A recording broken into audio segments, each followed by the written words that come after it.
നമസ്കാരം. എൻ്റെ പേര് അബ്ദുൾ റഷീദ്. ഞാൻ രാമനാട്ടുകര ഹയർ സെക്കൻഡറി സ്കൂളിൽ +2 അധ്യാപകനാണ്. ഇവിടെ എൻ്റെ വീട്ടിൽ നമ്മൾ ഒരു 4 വർഷമായിട്ട് വിദേശത്ത് നിന്നും വന്നിട്ടുള്ള ഒരുപാട് പഴച്ചെടികളും അതുപോലെ നമ്മുടെ മലബാറിൽ ഉണ്ടാവുന്ന ചില പഴച്ചെടികളും ഇതിൻ്റെയൊക്കെ നമ്മൾ ഒരുപാട് കളക്ഷൻസ് നമ്മുടെ വീടിൻ്റെ അടുത്ത് ഞാൻ ഉണ്ടാക്കിയിട്ടുണ്ട്. ഇന്ന് അതിൻ്റെയൊക്കെ റിവ്യൂ നമുക്ക് കിട്ടും. അതായത് എല്ലാ ഫ്രൂട്ട്സും നമുക്ക് ഇവിടെ വന്നു കഴിഞ്ഞാലും നിങ്ങൾക്ക് അതിൻ്റെ നേരിട്ട് രുചി അറിഞ്ഞ് അതിനെക്കുറിച്ച് അറിയാൻ പറ്റും. നെസ്ലൻ്റെ ഒരു പാട്രിഷ്യ എന്ന് തന്നെ ഒരു വെറൈറ്റി യുജീനിയ ഫാമിലിയാണ്. പക്ഷേ ഈ യുജീനിയ ഫാമിലി ഞാൻ വെച്ചെന്ന് നല്ല വില കൊടുത്ത് വാങ്ങിയതാണ്. പക്ഷെ അത് നമുക്ക് വെക്കാൻ കൊള്ളൂല. പക്ഷെ ഇവിടെ കായുണ്ട്, നമുക്കൊരു ചമർപ്പ് പോലുള്ള ടേസ്റ്റാണ് അതിനുള്ളത്. ചമർപ്പ് ടേസ്റ്റ് ആണ് വരുന്നത് അല്ലേ? പേരെന്താണ് പറഞ്ഞത്? അത് പെട്രീഷ്യയാണ്. അതിൽ 2 വെറൈറ്റി ഉണ്ട്. ഇത് വെനസ്വലൻ്റെ വെറൈറ്റിയാണ്. Venezuelan Patricia. ഇതാണ് മക്കഡേമിയ നട്ട് അല്ലേ? അതെ അതെ. ഇപ്പോൾ യൂട്യൂബിലൊക്കെ തരംഗമായിക്കൊണ്ടിരിക്കുന്ന ഒരു പ്രോഡക്റ്റ് ആണിത്. ഇതിനെക്കുറിച്ച് എനിക്ക് പറയാനുള്ളത്, ഇതിവിടെ വെറുതെ വെക്കുകയാണ്. ഇതിവിടെ കായ പിടിക്കൊന്നുമില്ല. തണുത്ത പ്രദേശം. നമ്മുടെ അറിവിൽ ആർക്കെങ്കിലും കായ പിടിച്ചു ഇവിടെ എവിടെയും കായ്ച്ചിട്ടില്ല. ആ. പിന്നെ യൂട്യൂബേഴ്സൊക്കെ അവരുടെ ലാഭത്തിന് വേണ്ടി വെറുതെ, ഇതൊരു സമയത്ത് ഈ പ്ലാന്റിന് വലിയ ഡിമാൻഡായിരുന്നു. അന്ന് ഞാനൊന്ന് ഒഴിവാക്കി വെറുതെ വെച്ചതാണ്. ഇത് ഇവിടെ വെച്ചിട്ട് പ്രത്യേകിച്ച് ഗുണമൊന്നുമില്ല. നട്ട്സിന് നല്ല വിലയാണ്. പക്ഷേ നമ്മുടെ ട്രോപ്പിക്കൽ ക്ലൈമറ്റ് ഇത് കായ്ക്കൂല. സബ് ട്രോപ്പിക്കൽ മാത്രമേ ഇത് കായ്ക്കുള്ളൂ. ഇത് നമ്മളെ വീട്ടിലുള്ള വൈറ്റ് ലോങ്ങിൻ്റെ വലിയൊരു മരമാണ്. നമ്മൾ മദർ പ്ലാന്റ് ആയിട്ട് ഉപയോഗിക്കുന്ന മരമാണ്. ഇതിന് നിറയെ കായ ഉണ്ടാവാറുണ്ട്. ഇപ്പോൾ നമ്മൾ ഇത് ഈ സമയത്ത് ഇതിന് പുതിയ ഇല, കാരണം വെള്ളം കൂടിയത് കൊണ്ട് നന്നായിട്ട് ഇല വന്നിട്ടുണ്ട്. വെള്ളവും വളമൊക്കെ അല്ലേ? കുറച്ച് കൊടുക്കേണ്ട ഒരു പ്ലാന്റ് ആണ്. കുറച്ച് വെള്ളം കൊടുക്കാൻ പാടില്ല. ലോങ്ങനുകളിൽ നമുക്ക് ഏറ്റവും കൂടുതൽ ഇന്ന് പ്രചാരത്തിലുള്ളത് നന്നായിട്ട്, അതായത് ഇന്ത്യൻ നമ്മുടെ കേരളത്തിൽ മലബാറിൽ കായ പിടിക്കുന്ന ഒരു സാധനം എന്ന് പറഞ്ഞു കഴിഞ്ഞിട്ടുണ്ടെങ്കിൽ വൈറ്റ് ലോങ്ങനാണ്. ടേസ്റ്റിയാണ്. ഇവിടെ നേരത്തെ ഉണ്ടായിരുന്നത് ഡയമണ്ട് ലിവർ ആയിരുന്നു. അതിൻ്റെ ഒരു പ്രത്യേകത, കായ പിടിക്കും, പക്ഷേ എന്താണ്, അതിൻ്റെ സീഡ് വലുതായിരിക്കും. അപ്പം നമുക്ക് ഫ്രഷ് വളരെ കുറച്ചുണ്ടാവുള്ളൂ. ചെറിയൊരു പാട പോലെയുള്ള ഹൈബ്രിഡ് ക്വാളിറ്റിയിൽ പെട്ടതാണ് വൈറ്റ് ലോങ്ങൻ, റൂബി ലോങ്ങൻ, പിംപോങ്, അതുപോലെ 4 സീസൺ. ഇപ്പം ഇന്ന് ഇറങ്ങുന്ന പുതിയ വെറൈറ്റീസൊക്കെ ഹൈബ്രിഡ് ക്വാളിറ്റിയാണ്. അതിൻ്റെ ഗുണം എന്താണെന്ന് വെച്ച് കഴിഞ്ഞാൽ അത് പെട്ടെന്ന് കായ പിടിക്കും. നമുക്ക് കായ പിടിക്കാത്ത ആ പ്രശ്നം പരിഹരിക്കപ്പെടുകയാണ്. പിന്നെ അതിൻ്റെ സീഡ് ചെറുതായിരിക്കും. അപ്പം ഇന്ന് നമുക്ക് ഏറ്റവും പ്രചാരത്തിലുള്ള, നന്നായിട്ട് ഡിമാൻഡായിട്ടുള്ള ഒരു സാധനമാണ് വൈറ്റ് ലോങ്ങൻ. ഇത് നന്നായിട്ട് കായ വരുന്നത് മാത്രമല്ല, ഈ കായ നമുക്ക് നല്ല ഫ്ലഷ് ഉണ്ടാവും ചെയ്യും. പിന്നെ നമ്മൾ ഈ പ്ലാന്റ് കുഴിച്ചിട്ടാൽ നമ്മൾ കായ്ക്കുന്ന ഉറപ്പാണ്. അത് ജനങ്ങളെ ഇതിലേക്ക് കൂടുതൽ വാങ്ങാൻ പ്രേരിപ്പിക്കുന്നത്, അല്ലെങ്കിൽ ഇത് വെക്കാൻ പ്രേരിപ്പിക്കും. 4 സീസൺ ലോങ്ങൻ അല്ലെങ്കിൽ ഒന്നോ രണ്ടോ പ്രാവശ്യമൊക്കെ നന്നായിട്ട് കായ പിടിക്കും. പിന്നെ ഇതിൻ്റെ പ്രത്യേകത, ഇതും ഹൈബ്രിഡ് ഇനമാണ്. വൈറ്റ് പോലെ തന്നെ ലീഫിന് തന്നെ വളരെ വ്യത്യാസമുണ്ട്. മാത്രമല്ല നന്നായിട്ട് കായ പിടിക്കുന്നുണ്ട്. ഇപ്പം നമ്മൾ ഇതിനും ഇതുപോലെ വെള്ളം കൊടുക്കുന്ന ഒരു സിസ്റ്റം ആയതുകൊണ്ട് കായപിടുത്തം നമ്മുടെ മരത്തിൽ ഇതിൽ കുറവാണ്. ഇപ്പോൾ നമ്മളിത് പരീക്ഷിച്ച് വിജയിച്ചിട്ട് എല്ലാ സ്ഥലങ്ങളിലും നന്നായിട്ട് കായ്ക്കുന്നുണ്ട്. അപ്പോൾ നമ്മളിത് കട്ട് ചെയ്ത് ഒഴിവാക്കുകയാണ് കായ, കാരണം കായ പിടിച്ചു കഴിഞ്ഞിട്ടുണ്ടെങ്കിൽ മരം വളർച്ച കുറവായിരിക്കും. അപ്പോൾ അങ്ങനെയുള്ള ഒന്നാണ്. അപ്പോൾ ഇത് നന്നായിട്ട് നമുക്ക് ഏതൊരാൾക്കും, സാധാരണക്കാരന് ലോങ്ങന് വെക്കാൻ പറ്റിയ കഴിഞ്ഞാൽ ആദ്യം വെക്കേണ്ടത് ഈ 4 സീസൺ ലോങ്ങനാണ്. കൂടുതൽ തൈകളും കാര്യങ്ങളൊക്കെ ഉൽപ്പാദിപ്പിക്കുന്നുണ്ടല്ലോ അല്ലേ? ലെയർ ചെയ്തിട്ടും ബഡ് ചെയ്തിട്ടും. അപ്പം പിന്നെ കായ നിർത്തുന്നതിൽ വലിയ പ്രസക്തി ഇല്ല. അതെ. അതായത് നമുക്കിപ്പോൾ നമ്മളിവിടെ ഫാമാണ്. നമ്മൾ കൂടുതൽ പ്രൊഡക്ഷനും അതുപോലെ നമ്മുടെ ലോങ്ങനുകളൊക്കെ എങ്ങനെ ഏതൊക്കെ ആളുകൾക്ക് വളരെ നല്ല രീതിയിൽ എത്തിക്കുക എന്നുള്ള ഒരു ലക്ഷ്യമാണ്. നാട്ടിൽ കായ്ക്കുന്ന വെറൈറ്റികളൊക്കെ. നമ്മൾ ഇതുപോലെ ഒരുപാട് പേർ, ഇപ്പോൾ ഒരു 25ഓളം ലോങ്ങൻ വെറൈറ്റീസ് നമ്മുടെ കളക്ഷനിലുണ്ട്. അതിൽ പല കളക്ഷനും നമ്മൾ ഇപ്പോൾ അടുത്ത കാലത്ത് ടാലൻറ്റിന് വന്നതാണ്. അതൊന്നും ഇവിടെ റിസൾട്ട് പറയാനായിട്ടില്ല. അതിൽ റിസൾട്ട് പറയാൻ പറ്റിയത് ഇന്നിപ്പോൾ ഉള്ളത് ഷോഗണും അതുപോലെ ഡബിൾ ലോങ്ങൻ, ഷോഗൺ ലോങ്ങൻ, അതുപോലെ ബ്ലാക്ക് ലോങ്ങൻ, അതുപോലെ പിങ്ക് വെറൈറ്റി, ഇതൊക്കെ ഇവിടെ കായ പിടിച്ചിട്ടുണ്ട്. പിന്നെ ഇപ്പം വന്നതിൽ സെർച്ചോബ്, BQ, അതേപോലെ നമുക്ക് ചുള്ളിയാൻ, അങ്ങനെ ഒരുപാട് വെറൈറ്റീസ്, നമുക്കൊരു 25ഓളം വെറൈറ്റീസ് ഇപ്പം നിലവിലുണ്ട്. ഇതൊന്നും ഇതുവരെ കായ പിടിച്ചിട്ടില്ല. കേരളത്തിൽ തന്നെ എവിടെയും കായ പിടിച്ചിട്ടില്ല. പക്ഷെ നമ്മളൊക്കെ അത് വെച്ചിട്ടുണ്ട്, നന്നായിട്ട് വളർത്തുന്നുണ്ട്. നമുക്ക് വേറെയും സ്ഥലങ്ങളിൽ ഫാം ചെയ്തിട്ടുണ്ട്. അതൊക്കെ ഈ അടുത്ത കാലത്ത് നമുക്കിപ്പോൾ ഒരു കാര്യം ഉറപ്പാണ്, അടുത്ത കാലത്ത് തന്നെ നമ്മുടെ കേരളത്തിൽ ഒരു ലോങ്ങൻ്റെ വിപ്ലവം തന്നെ ഉണ്ടാകും. കാരണം വാണിജ്യാടിസ്ഥാനത്തിൽ കടകളിൽ കിട്ടുന്ന ഒരു ഫ്രൂട്ട്സാണ് ലോങ്ങന്. ഇന്ന് ലോകത്ത് തന്നെ നന്നായിട്ട് കയറ്റുമതി ചെയ്യുന്ന ഒരു ഇനമാണ്. ഇപ്പോൾ കേരളത്തിൻ്റെ പ്രത്യേകത എന്ന് പറഞ്ഞു കഴിഞ്ഞാൽ കേരളത്തിലെ എല്ലാ ഫ്രൂട്ട്സുകളും കായ പിടിക്കുന്നുള്ളതാണ് അതിൻ്റെ ഏറ്റവും വലിയ പ്രത്യേകത. അബിയു അല്ലേ? അബിയു. മറ്റൊരു പ്രധാനപ്പെട്ട ഒരു ഫ്രൂട്ടാണ് അബിയു. ഇന്ന് കേരളത്തിൽ എല്ലാ വീടുകളിലും ഉണ്ട്. കാരണം എല്ലാ വീടുകളിലും അബിയു എത്തിക്കഴിഞ്ഞു. അതുകൊണ്ട് തന്നെ ഇത് പ്ലാന്റ് തൈ ഇത് സീഡ് കുഴിച്ചിട്ടാൽ തന്നെ ഇത് അബിയു കായ്ക്കും. അതുകൊണ്ട് ഇന്ന് ഇതിൻ്റെ മരത്തിൻ്റെ ഡിമാൻഡ് കുറഞ്ഞു വരികയാണ്. പക്ഷേ എങ്കിലും നമുക്ക് നമ്മളെ കുട്ടികൾക്ക് നന്നായിട്ട് കഴിക്കാൻ പറ്റുന്ന ടേസ്റ്റി ആയിട്ടുള്ള ഫ്രൂട്ടാണ് അബിയു. ഇതിൻ്റെ പ്രത്യേകത ഈ അബിയു മരം പിന്നെ ഫ്ലഷ് ഇഷ്ടം പോലെ ഉണ്ടാവും. പിന്നെ 5 6 വെറൈറ്റീസ് ഉണ്ട്. അതുപോലെ ഇത് സീഡായിട്ട് തന്നെ നമുക്ക് മരം വെച്ചിട്ട് അതിന്മേൽ കായ പിടിക്കാൻ കഴിയും. അതേപോലെ തന്നെ ഇത് കായ്ക്കുന്ന സമയം നമ്മുടെ നാട്ടിൽ ഒരു ഫ്രൂട്ട്സും ഇല്ലാത്ത ഒരു സീസണബിൾ, അതായത് ഓഫ് ഈ സീസൺ. ഓഫ് സീസൺ നമ്മുടെ ഇവിടെയുള്ള ഈ സമയത്ത്, അതായത് ഒരു ഒക്ടോബർ സെപ്റ്റംബർ സമയത്ത്, അത് നമുക്ക് നവംബറിന് മുമ്പ് തന്നെ നമുക്ക് എന്ത് ചെയ്യാൻ പറ്റും, ഇതിൻ്റെ കിട്ടും. അതേപോലെ ഈ ഒരു കാലയളവ് വരെ ഇപ്പം ഏപ്രിൽ മെയ് ആയി, ഇപ്പോഴും ഫ്രൂട്ട്സ് ഉണ്ട്. അപ്പോൾ ഒരു 4 5 പ്രാവശ്യം ഈ ഫ്രൂട്ട്സ് നമുക്ക് കഴിക്കാൻ കിട്ടും എന്നുള്ളതാണ്. ഡൽഹരി ചാമ്പ മലേഷ്യയിൽ നിന്ന് വന്നതാണ്. നേരത്തെ ഈ ചാമ്പ ഇവിടെ ഉണ്ടായിരുന്നില്ല. ഈ അടുത്ത കാലത്താണ് ഈ ഡൽഹരി ചാമ്പ, പക്ഷെ എത്തിയതിന് ശേഷം തന്നെ നല്ല ഫേമസ് ആയി മാറി. എന്നാൽ അതിൻ്റെ കാണാനുള്ള നല്ല ഭംഗി, അതേപോലെ ടേസ്റ്റി ഒക്കെയാണ്. ഇത് ചാമ്പയിൽ വളരെ രാജാവായി നിൽക്കുന്ന ഒന്നാണ് ഡൽഹരി ചാമ്പ. ഇതുപോലെ ഇങ്ങനെ കൊലകളായിട്ട് കായ്ക്കും. ഡ്രമ്മിലൊക്കെ നമുക്ക് നന്നായിട്ട് ഉണ്ടാക്കാൻ പറ്റിയ ഒരു ചാമ്പ. ഈ ഒരു മരം എന്ന് പറഞ്ഞിട്ടുണ്ടെങ്കിൽ നേരത്തെ കേരളത്തിൽ തന്നെ ശരിക്കും ആദ്യഘട്ടങ്ങളിൽ ചാമ്പ, ഡൽഹരി ചാമ്പ കൊണ്ടുവന്ന ഒരാളാണ് ഞാൻ. അതുകൊണ്ട് തന്നെ ഇതിപ്പോൾ ഇന്ന് കേരളത്തിൽ പല സ്ഥലങ്ങളിലും ഇപ്പം കായ്ച്ചു കഴിഞ്ഞു.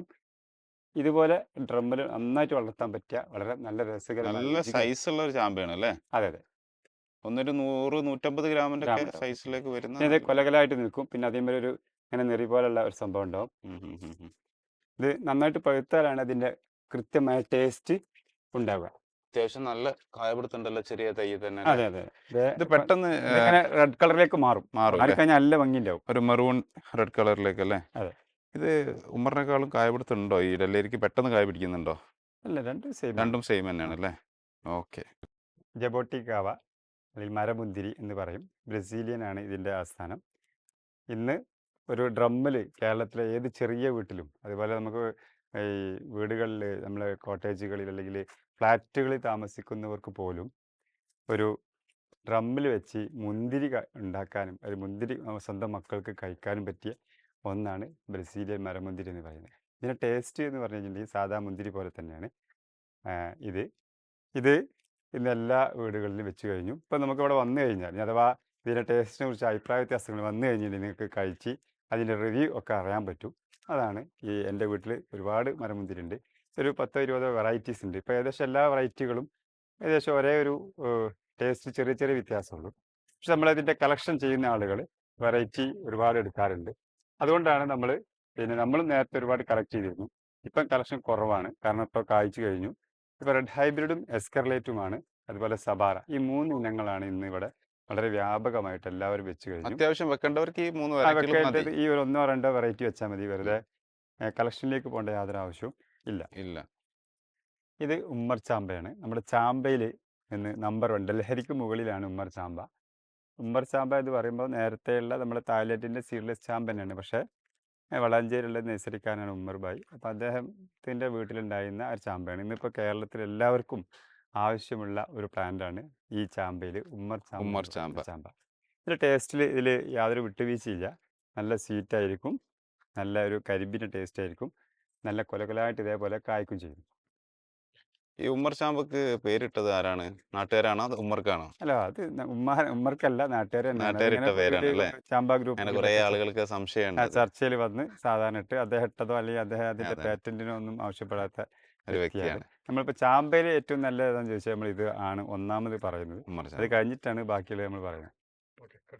പൈനാപ്പിൾ നമ്മൾ ഡ്രമ്മിൽ, ചെറിയ ഡ്രമ്മിൽ, സ്ഥലം കുറഞ്ഞ ആളുകൾക്ക് ഇതേപോലെ പൈനാപ്പിൾ ഡ്രമ്മിൽ ഉണ്ടാക്കാൻ പറ്റും. മതിലിന്റെ മേലൊക്കെ കയറ്റി വെക്കാം അല്ലേ? അതിൻ്റെ മേലെ കയറ്റി വെക്കുക. ഇതുണ്ട് അങ്ങനെ കായ പിടിച്ച്. ഇതിലിപ്പോൾ നമ്മൾ പ്രധാനമായിട്ടും കടകളിൽ കിട്ടുന്ന ഒരു വെറൈറ്റിയാണ് ഈ പ്ലാന്റ്. ഇതിൻ്റെ ലീഫിൽ മുള്ളില്ലാത്തൊരു വെറൈറ്റി അപ്പുറത്തുണ്ട്. ഇത് ഞാനിങ്ങനെ കുറേ ഉണ്ടാക്കാം. ഇപ്പം അതിലൊക്കെ കായ പറിച്ചതാണ്. ഇതുപോലെ ഉണ്ടാക്കിയിട്ടുണ്ട്. ഒരു 10 20 നമുക്ക് വേണമെങ്കിൽ ഉണ്ടാക്കാം. ഇവിടെ നിരത്തി നമ്മൾ വെക്കാറുണ്ട്. ഇപ്പോൾ കഴിഞ്ഞ വർഷം ഉണ്ടായി. ആ വർഷം നമ്മൾ ഇതിൽ നിന്ന് പ്ലാന്റ് മാറ്റിയിട്ട് പോലുമില്ല.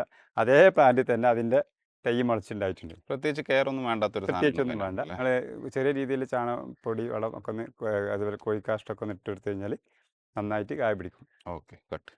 മട്ടോവ എന്നൊരു ഇതുപോലുള്ള ഒരു ഫ്രൂട്ടാണ്. നമ്മൾ റംബൂട്ടാൻ്റെ ഒക്കെ അതിൽ ഫിജിയൽ ലോങ്ങൻ എന്ന പേരിൽ അറിയപ്പെടുന്ന ഒന്നാണ് ഇത് മട്ടോവ. മട്ടോവൻ്റെ ഇതൊരു വ്യവസായി കൊണ്ട് നമ്മൾ ഫർണിച്ചറിന് ഉപയോഗിക്കുന്ന ഒരു തടി കൂടിയാണ് ഈ ഒരു മട്ടോവൻ്റെ പ്ലാന്റിൻ്റെ. നമ്മൾ തണൽ മരമായിട്ട് ഉപയോഗിക്കുകയും ചെയ്യുക. മാത്രമല്ല വലിയ മരമാകുന്നതാണ് ഇത് കട്ട് ചെയ്ത് കഴിഞ്ഞിട്ടുണ്ടെങ്കിൽ കുറച്ച് ചെറിയ മരമാക്കി തന്നെ നമുക്ക് നിലനിർത്താം. ഇപ്പോൾ ഇതിൻ്റെ പ്രശ്നം എന്താണെന്ന് വെച്ചാൽ കൂടുതൽ സ്ഥലം ഇതിന് വേണ്ടി ഉപയോഗപ്പെടുത്തണം. ഇതിലെ കായ നമുക്ക് തിന്നാൻ പറ്റും, മധുരമാണ്, സീഡിൻ്റെ മുകളിൽ കുറച്ച് ഫ്ലഷ് ഉണ്ട്. പക്ഷെ നമ്മളൊരു റംബൂട്ടാന് പകരം വെക്കാൻ പറ്റിയ അല്ലെങ്കിൽ ലോങ്ങിന് പകരം വെക്കാൻ പറ്റിയ ഒരു മരം എന്നല്ല മട്ടോവ. നിങ്ങൾക്ക് സ്ഥലങ്ങൾ ഉണ്ടെങ്കിൽ ഒരു മട്ടോവ നിങ്ങൾക്ക് വെക്കാം. വലിയ സ്ഥലമുള്ളവർക്ക് അതിരിൽ വെച്ച് ആ വെക്കാം. അതിൽ ഒരു വെക്കാം. സമയം കഴിഞ്ഞാൽ ഫർണിച്ചർ യൂസ് ചെയ്യുക, ഫർണിച്ചർ ഒക്കെ ചെയ്യാം. അത്രേ നമുക്ക് ഇതിനെക്കുറിച്ച് പറയാൻ പറ്റും. പറയാനുള്ളൂ.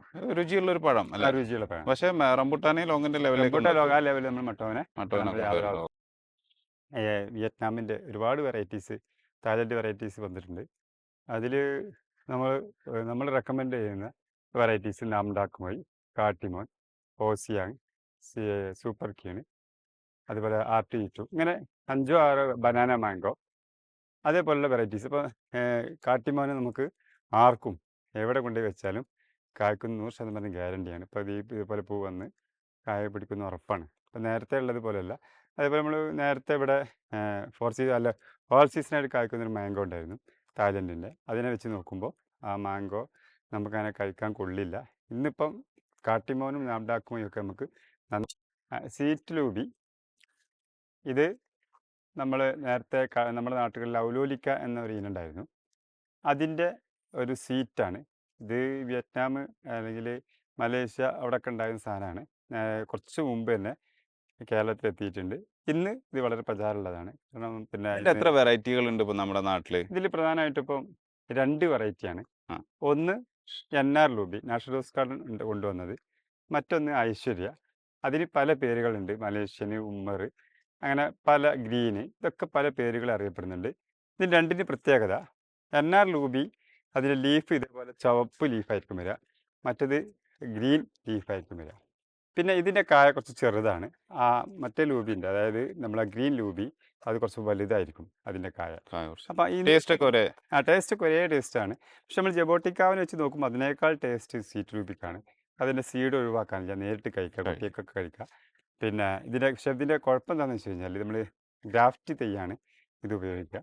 അല്ല സാധാ സീഡ് തൈ വെച്ച് കഴിഞ്ഞാൽ ഇത് കായ്ക്കൂല. അതുകൊണ്ട് ഗ്രാഫ്റ്റിങ് അല്ലെങ്കിൽ ലെയറിങ്, ഈ 2 രീതിയിലാണ് ഈ തൈ നമ്മൾ നടേണ്ടത്. അത്തി എന്ന് പറയും.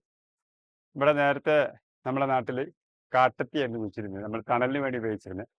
പിന്നെ ഇസ്രായേലെത്തി എത്തി നമുക്ക് ഇവിടെ എത്തി. ഇന്നിപ്പോൾ നിലനിൽക്കുന്നത് ഞാൻ വെച്ച അത്തികളൊന്നും ഇവിടുത്തെ നഴ്സറിയിൽ നിന്ന് വാങ്ങിയതല്ല, ഡയറക്റ്റ് നമ്മൾ ദുബായിൽ നിന്നും മറ്റും അറേബ്യൻ നാടുകളിൽ നിന്ന്, അവിടെയാണ്, അതായത് പശ്ചിമേഷ്യൻ രാജ്യങ്ങളിലാണ് അത്തി വ്യാപകമായിട്ട് നല്ല രീതിയിൽ കായ്ക്കുന്നതും കൃഷി ചെയ്യുന്നത്. അപ്പം അതുകൊണ്ട് തന്നെ എൻ്റെ ഒരു സുഹൃത്തുണ്ട്, അദ്ദേഹത്തിൽ നിന്ന് നമ്മൾ അവിടുത്തെ ഫാമിൽ നിന്ന് കളക്ട് ചെയ്ത് കൊണ്ടുവന്ന അത്തികളാണ് ഈ അത്തി. ഇത് നമ്മൾ ഇതിൻ്റെ പ്രത്യേകത, അത് ജോർദാൻ യെല്ലോ, ഇതിൻ്റെ ലീഫ് കണ്ടാൽ അറിയാം. അതേപോലെ നല്ല കായ പിടിക്കും. അതേപോലെ ഇതിൻ്റെ കായ നല്ല ടേസ്റ്റും നല്ല മധുരമുള്ള നല്ല വെറൈറ്റിയാണ്. ഇത് നമ്മളങ്ങനെ പ്രൊപ്പഗേറ്റ് ചെയ്യാറില്ല, പക്ഷേ ഇതെൻ്റെ ഒരു ക്രേസാണ്. കാരണം അത്തി എന്ന് പറഞ്ഞു കഴിഞ്ഞാൽ ഫിഗ് വളരെ നമുക്കറിയാം ഒന്നുകൂടെ ഡ്രൈ ലാൻഡിലാണ്, മെഡിസിനാണ്. ഡ്രൈ ലാൻഡിലേക്കാണ് ഇത് റെക്കമെൻഡഡ് അല്ലേ?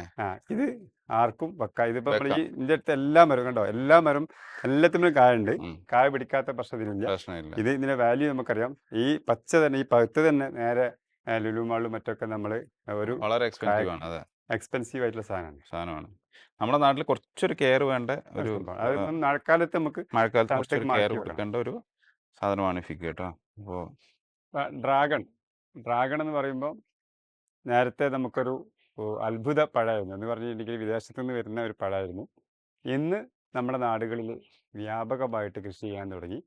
ലാഭകരമായൊരു കൃഷിയാണ് ഡ്രാഗൺ ഇപ്പോഴും നല്ല ഡിമാൻഡും മാർക്കറ്റിൽ നല്ല വിലയുള്ളതാണ്. പക്ഷെ നമ്മൾ കടയിൽ നിന്ന് വാങ്ങുന്ന ഡ്രാഗണ് സ്വീറ്റ് കുറവായിരിക്കും, പക്ഷെ നമ്മൾ വീടുകളിൽ വെക്കുന്ന ഡ്രാഗൺ നല്ല സ്വീറ്റ് ആയിരിക്കും. അപ്പം ഞാനിവിടെ കൃഷി എന്ന് പറയുമ്പം ഇത് ഒരു ഡ്രാഗൺ കൃഷി എന്ന് പറയുമ്പോൾ ആ രീതിയിലല്ല നമ്മൾ ചെയ്യുന്നത്. ഞാൻ വെറൈറ്റി കളക്ഷൻസാണ്. നമ്മൾ എവിടെയൊക്കെ വെറൈറ്റീസ് ഉണ്ടോ അത് കളക്ട് ചെയ്യുക. വിദേശത്ത് നിന്ന് മറ്റു വെറൈറ്റീസ്, അതിൻ്റെ വിവിധ കളറുകൾ. ഇന്നിപ്പോൾ എൻ്റെ അടുത്ത് ഒരുപാട് കളറുകൾ ഉണ്ട്. അതിൻ്റെ ബ്ലാക്ക്, യെല്ലോ, അതേപോലെ റെഡ്, വൈറ്റ്, ഇങ്ങനെ എല്ലാ വെറൈറ്റീസും കളക്ട് ചെയ്തിട്ടുണ്ട്. ഒരു ഡ്രാഗൺ തൈ വെക്കാൻ പറ്റുന്നവർക്ക് റെക്കമെൻഡ് ചെയ്യുന്ന വെറൈറ്റി ഏതാണ്? സാധാരണ നമ്മൾ ഹൈബ്രിഡ് റെഡ് എന്ന രീതിയിൽ വെക്കാം, അതാണ് ഏറ്റവും നല്ലത്. പിന്നെ മെക്സിക്കൻ റെഡ്, അതൊക്കെ ഏറ്റവും നന്നായിട്ട് കായ പിടിക്കും. അസുഖങ്ങൾ കുറവാണ്. അസുഖങ്ങൾ നമ്മൾ ഫാമിലൊരു അസുഖം വന്നു കഴിഞ്ഞാൽ എല്ലാത്തിനും ഫംഗസ് പിടിക്കും. അപ്പോൾ നമ്മളത് കട്ട് ചെയ്ത് അത് നശിപ്പിച്ച് കളയണം. നശിപ്പിച്ച് കളയാൻ കെയർ കൊടുക്കണമെന്ന് നല്ല പറഞ്ഞു. കെയർ കൊടുക്കണം. അപ്പം അങ്ങനെ പല ഫാമുകളൊന്നും ഇപ്പോൾ കേരളത്തിൽ ഇല്ലാതായിട്ടുണ്ട്. എന്താണ് പൊതുവെ എന്ത് വളങ്ങളാണ് ഇതിന് സാധാരണ കൊടുക്കേണ്ടത്? ഇതിന് ഓരോ പ്ലാന്റും അതിനനുസരിച്ചാണ്. നമ്മൾ ഒരിക്കലും നമ്മൾ ആദ്യം മനസ്സിലാക്കുന്നത് ഏത് ചെടിയാണെങ്കിലും എനിക്ക് റെക്കമെൻഡ് ചെയ്യാനുള്ളത് ഒരു പ്ലാന്റിന് നമ്മൾ വില കൂടിയപ്പോൾ പ്ലാന്റ് വാങ്ങി കഴിഞ്ഞാൽ അതിന് കൂടുതൽ വളം കൊടുക്കുന്ന ഒരു സിസ്റ്റം മലയാളികൾക്കുണ്ട്. പെട്ടെന്ന് അതേമാതിരി കായ പിടിക്കുമ്പോൾ കൂടുതൽ വളം ചെയ്യുക. ഒരിക്കലും ഫ്രൂട്ട് തരുന്ന സമയത്ത് ഒരു മരത്തിന് നമ്മൾ എന്ത് ചെയ്യാൻ പാടില്ല, നമ്മൾ വളം ചെയ്യാൻ പാടില്ല. ഫ്രൂട്ട് ഇല്ലാത്ത സമയത്താണ് നമ്മൾ വളം ചെയ്യേണ്ടത്. അതേപോലെ നമ്മളിപ്പം ഏറ്റവും ട്രെൻഡ് തന്നെ ലിക്വിഡായിട്ട് വളമാണ് ഏറ്റവും കൊടുക്കുക എന്നുള്ളത്. നമ്മൾ ഒരു വളം എങ്ങനെ കൊടുക്കാതിരിക്കണം, ഏതൊക്കെ സമയം അത് കൊടുക്കരുത് എന്നാണ് ആദ്യം പഠിക്കേണ്ടത്. വളം കൊടുക്കാൻ ആർക്കും പറ്റും. പക്ഷേ വളം കുറച്ച് കൊടുക്കൽ എങ്ങനെയെന്നാണ് നമ്മൾ പഠിക്കേണ്ടത്. അപ്പം എല്ലാ വളവും വളരെ കുറച്ച് കൊടുക്കാൻ പാടുള്ളൂ. നമ്മൾ ചെറിയ കുട്ടികളെ എങ്ങനെയാണോ നമ്മൾ അവർക്ക് വേണ്ട ഭക്ഷണം കൊടുക്കുന്നത്, അതേപോലെയാണ് നമ്മൾ വളം കൊടുക്കേണ്ടത്. വളം കൂടിക്കഴിഞ്ഞാൽ ഇതിൻ്റെ ഇലകളൊക്കെ കേടുവരും, അല്ലെങ്കിൽ അത് മുരടിച്ച് പോകും. അപ്പം പ്രത്യേകിച്ചും ഡ്രമ്മുകളിലൊക്കെ കൃഷി ചെയ്യുന്ന ആളുകൾ ഡ്രമ്മിൽ അധികം വളമിട്ട് ചെടികൾ നശിപ്പിക്കുന്നുണ്ട്. അപ്പോൾ അത് നന്നായിട്ട് ശ്രദ്ധിക്കണം. അപ്പോൾ അതുകൊണ്ട് ഇനിയിപ്പോൾ ഒന്നും നമ്മൾ വളം വളരെ കുറച്ച് കഴിഞ്ഞാലും സാധാരണ രീതിയിൽ മഴയും വെയിലൊക്കെ കൊണ്ടു കഴിഞ്ഞാൽ തന്നെ സസ്യങ്ങൾ വളരും. അപ്പോൾ ഇത് അന്തരീക്ഷത്തിൽ ഇപ്പോൾ ഇസ്രായേൽ നടത്തിയ പുതിയ പഠനം അനുസരിച്ചിട്ട് മരങ്ങൾ സംസാരിക്കുന്നുണ്ട്. അതേപോലെ മരങ്ങൾ ഇലകൾ നമ്മുടെ അന്തരീക്ഷത്തിൽ നിന്ന് തന്നെ അവർക്ക് ആവശ്യമായ വസ്തുക്കൾ അവർ എടുക്കുന്നുണ്ട്. വെയിലിൽ നിന്നും അതേപോലെ വെള്ളത്തിൽ നിന്നും അവർക്ക് ആവശ്യമുള്ളത് കുറേ കിട്ടുന്നുണ്ട്. അപ്പോൾ നമ്മൾ കുറഞ്ഞ വളമേ അതിന് കൊടുക്കേണ്ട ആവശ്യം